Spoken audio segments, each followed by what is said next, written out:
हमारी भारत भूमि पर अनेकों देशभक्तों ने जन्म लिया, जो कि हमारे लिए अत्यंत गौरव की बात है। अनेकों देशभक्त हमारे लिए शहीद हो गए, जिन्होंने हमें आज़ादी दिलाई और जिनका नाम भी इतिहास के पन्नों में कुछ खास तरीके से बयान नहीं किया गया। पर हम तहे दिल से उन सभी की इज्जत करते हैं, भगवान स्वरूप उन सभी शहीदों को पूजते हैं। आज हम बात करने वाले हैं 23 वर्ष के एक नौजवान भगत सिंह जी की। भगत सिंह जी को आज सभी भली भांति जानते हैं। भगत सिंह आज़ादी के मतवाले और मुस्कुराते हुए मातृभूमि पर खुद को न्यौछावर करने वाले भगत सिंह जी की जयंती आज पूरा देश गर्व से मना रहा है। भगत सिंह जी का जन्म 28 सितंबर 1907 को लायरपुर जिले के बंगा में हुआ था। कुछ लोग भगत सिंह जी का जन्म 27 सितंबर 1907 को भी मनाते हैं। भगत सिंह जी के पिता जो किशन सिंह एक क्रांतिकारी थे और माँ विद्यावती और पिता किशन सिंह जी थे। भगत सिंह जी के बारे में कुछ ऐसे फैक्ट हम आपको बताएंगे जो कि अनसुने किस्से हैं। भगत सिंह जी की लाइफ से जुड़े कुछ जानकारियां हमने इकट्ठा की हैं, तो आप देखते रहें।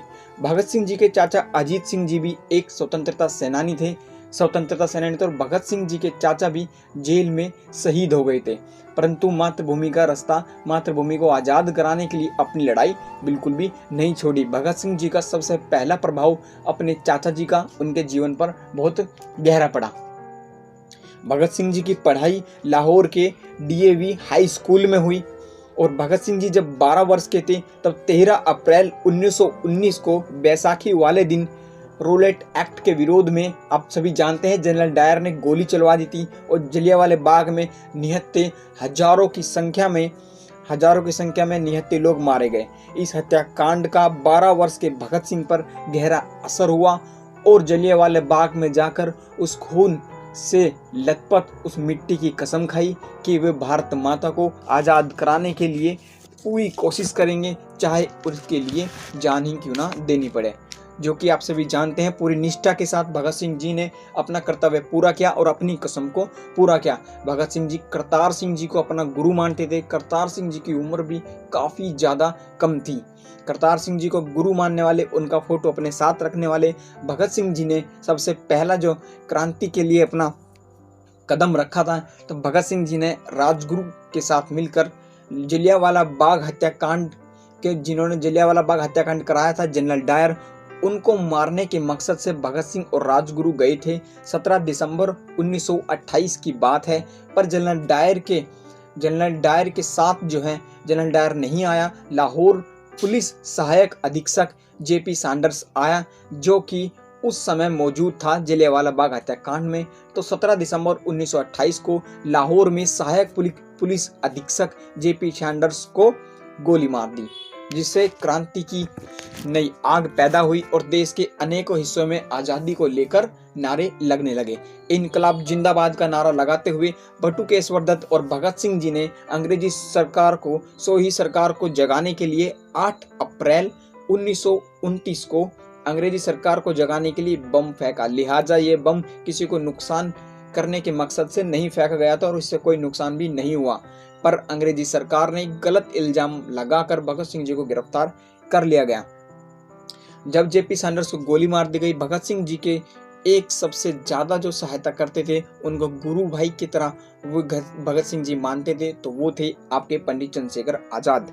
इनकलाब जिंदाबाद का नारा लगाते हुए भगत सिंह जी कुछ कविताएं लिखते थे जो कि देशभक्ति से बिलोंग करती थी। अंग्रेजी सरकार भगत सिंह जी से काफ़ी ज़्यादा खौफ खाती थी। भगत सिंह के कुछ किस्से इस प्रकार भी हैं कि जब भगत सिंह अपने घर में होते थे तो वे अपने स्कूल, अपनी पढ़ाई या फिर खान पान से रिलेटेड बात नहीं करते थे।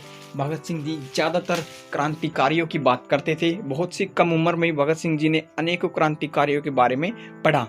भगत सिंह जी पूरे दिन अपनी माता से, अपनी भाभी, अपनी चाची से ज़्यादातर बात करते थे, तो क्रांतिकारियों के बारे में बात करते थे। जैसा कि अभी हमने भाभी का जिक्र किया, तो दुर्गा भाभी भगत सिंह जी के जीवन में एक अहम और एक सबसे ज़्यादा जो महत्वपूर्ण किरदार वो रखती हैं। दुर्गा भाभी का नाम भी इतिहास के पन्नों में कम ही लिया गया। जब भगत सिंह जी को गिरफ्तार करने के लिए चारों ओर पुलिस लगी हुई थी, तो भगत सिंह जी को जब आप देखते हैं कि आपको मूंछ और कैप में आप देखते हैं, तो वो वहाँ से निकालने के लिए दुर्गा भाभी ने साथ दिया। दुर्गा भाभी भी एक बहुत बड़ी क्रांतिकारी थी जिन्होंने देश की स्वतंत्रता में एक अहम योगदान दिया। भगत सिंह जी हमेशा क्रांति की बात करते थे, अपने स्कूल में, चाहे घर में, चाहे अपने गांव में। वो अपनी उम्र के बच्चों के साथ खेलते हुए भी वे उनके साथ योजना ही बनाते थे, सोचते रहते थे किस प्रकार से अंग्रेजी सरकार को ख़त्म किया जाए। इसका अनेकों प्रभाव आज देखने के लिए मिलता है। हमारे अनेकों आज जो है नौजवान आर्मी में, एयरफोर्स में, नेवी में या फिर अलग अलग डिफेंस में देश की सेवा करने के लिए तत्पर हैं। भगत सिंह जी को हमेशा याद किया जाएगा। भगत सिंह से अंग्रेजी सरकार इतना खौफ खाती थी कि 24 मार्च 1931 को भगत सिंह जी को फांसी की सज़ा सुना दी गई। फांसी की सज़ा सुना दी गई और 24 मार्च 1931 को फांसी देनी थी, जबकि सज़ा का ऐलान आपका अक्टूबर 1930 में ही कर दिया गया था। जब फांसी की सज़ा भगत सिंह जी ने सुनी तो वे काफ़ी ज़्यादा मुस्कुराए और अंग्रेजी सरकार को डरते हुए 23 मार्च 1931 को लगभग 11 घंटे पहले ही फांसी देने का निर्णय किया अंग्रेजी सरकार ने जिस वक्त भगत सिंह जी को 11 घंटे पूर्व फांसी देने का निर्णय किया, भगत सिंह जी उस वक्त भी बेखौफ लेनिन की कहानी पढ़ रहे थे। भगत सिंह जी ने वापस उनसे यह प्रश्न नहीं किया कि फांसी तो कल होनी थी, आप 11 घंटे पहले फांसी क्यों दे रहे हो। भगत सिंह जी ने जवाब दिया कि लेनिन की कहानी पढ़ रहा हूँ साहब, थोड़ी सी कहानी रह गई है, पूरी कर लेने दो, चलते हैं फिर।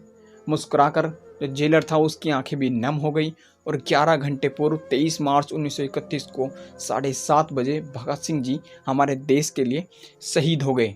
और भी अनेकों किस्से और कहानियाँ हमारे शहीद भगत सिंह जी के नाम हैं जो कि मैं आपको बताता रहूँगा। तो आपको भगत सिंह जी की जानकारी कैसी लगी आप कमेंट में जय हिंद जरूर लिखिएगा।